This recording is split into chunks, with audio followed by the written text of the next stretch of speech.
Yes. Well, and it's been a really hard lesson for me to learn that I used to value money more than my time. You can always make more money, but you can't make more time. And I can give you many examples of where I didn't want to pay somebody else to do it because I could do it myself. And so how did you make that switch?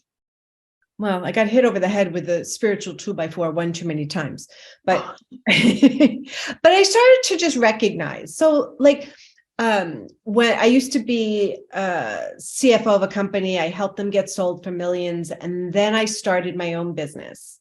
And this was really the taste of having the freedom and the control over my time, doing something I loved, where I controlled my time, and life could not get any better for me. Like my sister-in-law, this was when I was still living in New York, she had just had my niece, and the birth was a little difficult. So she would come in from Brooklyn to go to a chiropractor. So I would work all morning. As soon as she showed up, I would drop everything, run over, take my niece in the stroller. We would walk around for an hour. Then the three of us would have lunch, and she'd go back home and I'd go back to work. And I was like, life could not get any better in my world. So this is like scheduling the time so that it works for you. And so this business that I started, I was selling jewelry that I made because I was helping a friend, and the first pair of earrings I made, somebody bought off my head. I'm like, wow, this is so much more fun.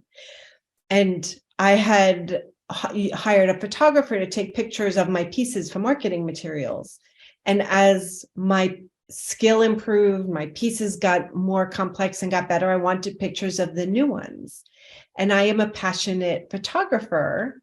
So I'm like, I could do it myself. And I did. I replicated his big studio in my one-bedroom apartment. And I did take the pictures, and they did look comparable. And it took me 2 days to do what he did in a couple of hours. So what did you lose by choosing to spend those 2 days on that project? I could have spent a couple $100 to him again, and I could have made more money. I could have made more pieces. I could have sold more pieces. I could have been doing revenue producing activities.